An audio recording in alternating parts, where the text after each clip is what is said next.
Bonjour, hi, Canada. I hope you are watching the Hugh Hewitt Show or listening to it. A lot of you are at home, and so you're watching at hughhewitt.com or at townhalltv.com. A tip of the hat to you. Good morning. It is April 17th, Friday, in the year of the plague, 2020, and there was a lot of good news yesterday, even as the death toll mounted.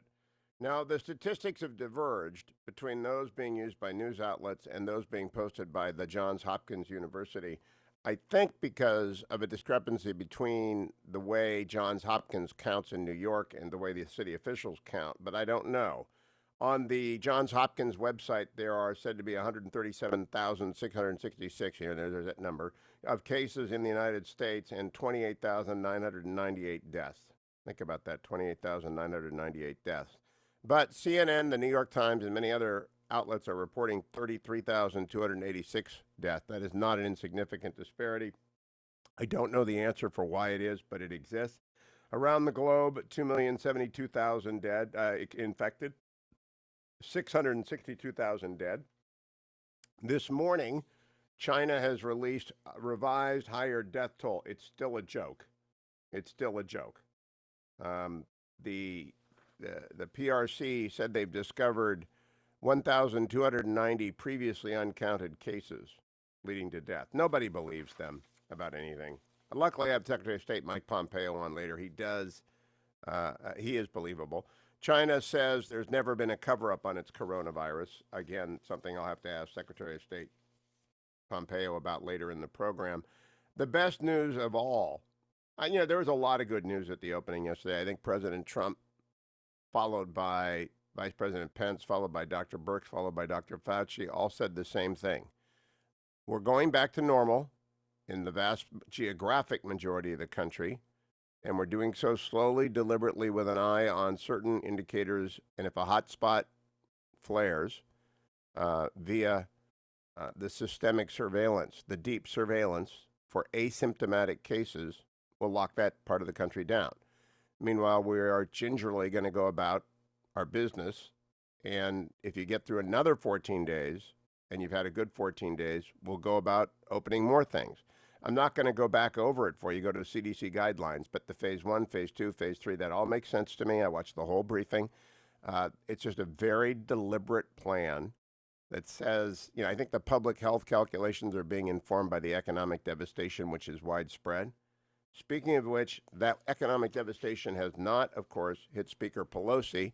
As you all will recall, if you're watching on TV, I want to play you the Fancy Nancy clip from when she was giving a tour of her elegant-ish home to a late-night host. Here she is. House Speaker Nancy Pelosi, and we've asked her to share something from her home for a little late show and tell. Speaker Pelosi, what have you found? What are you going to share with us from your home? Chocolate. Really? Chocolate candy. Oh, wow. And this is something you can get through the mail. Not her refrigerator. Stop. You can't get from her refrigerator because her refrigerator is a $24,000 refrigerator. We are informed by Comfortably Smug, the funniest guy on the internet. Well, Iowa Hawk is the funniest guy on the internet. Actually, we should have a duel between Iowa Hawk and Comfortably Smug as to who's funnier. But those are the two you got to follow. But Comfortably Smug has pointed out that Fancy Nancy has got a $24,000 refrigerator here. You can't get that through the mail. No, she goes on, pick it up. And show you? Yeah, absolutely. This is the episode of Cribs I never knew I needed. Oh, my. Wow. Other people in our family go for some other flavors, but chocolate, and then we have some other chocolate here. Dove bars, $13 a carton ice cream. Nancy Pelosi, snug as a bug with her $24,000 refrigerator and her ice cream that's $13 a carton. Why do I tell you that?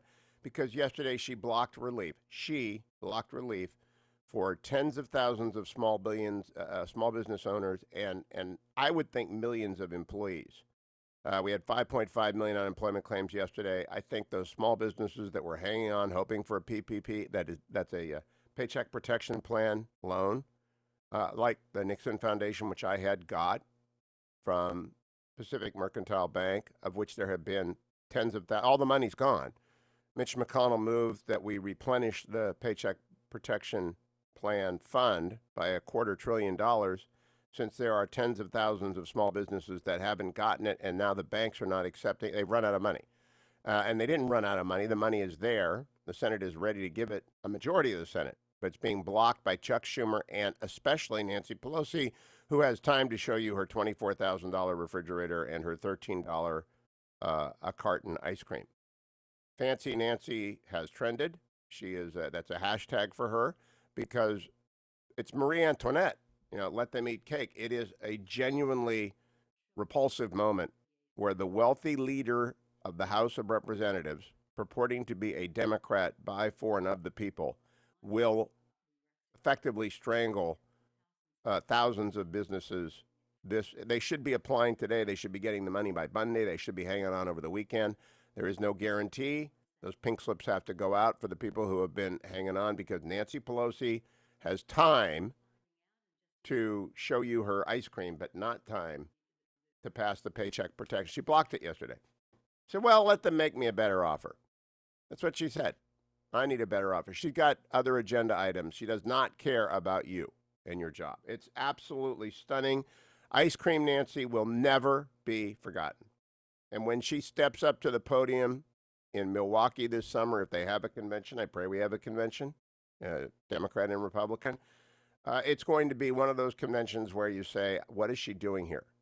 Did she bring her ice cream? Ice Cream Nancy, Fancy Nancy, going to be around a long time.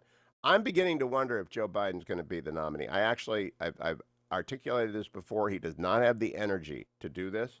And if you ever needed evidence of that, you should have watched CNN with Anderson Cooper and Sanjay Gupta. Last night, cut number 20, here is former Vice President Joe Biden. And still, we're way behind on the testing piece, and I don't quite understand why we're taking so long to do the kinds of things that have to be done. There's during World War II, where Roosevelt came up with a thing that was totally different than he called it the World War II. He had the War Production Board. Well, I don't know why we don't set up something like a pandemic production board. Does that make you, are you inspired with confidence? I don't think so. He struggled with another FDR quote yesterday morning with Joe Scarborough, cut number 1. I mean, people are frightened. They're frightened. People we know who aren't close friends, who have access to our telephone number, how to get a hold of us, and these roundtables we do with people who are in the front lines, who are they're scared to death, Joe. Joe, basic things like how do I go home? Our son-in-law is a physician a surgeon up in Philadelphia, one of the major hospitals.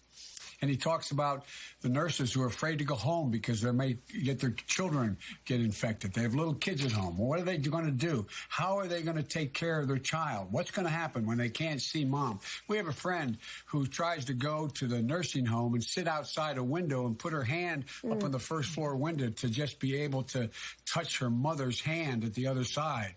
And now the mother's not able to get up and even do that. These are people who are frightened and they're looking for leadership. And what bothers me so much is the President of the United States doesn't take responsibility. The President of the United States acts like this is nothing is his fault. Nothing is his responsibility. Franklin Roosevelt made the case that, look, just tell the American people the truth. I'm paraphrasing. They can handle it. But you got to let them know what you're doing. You got to let them know you understand their pain. Paraphrase. There wasn't anything to paraphrase there. And he talked about the games he's playing, though. Cut number 2.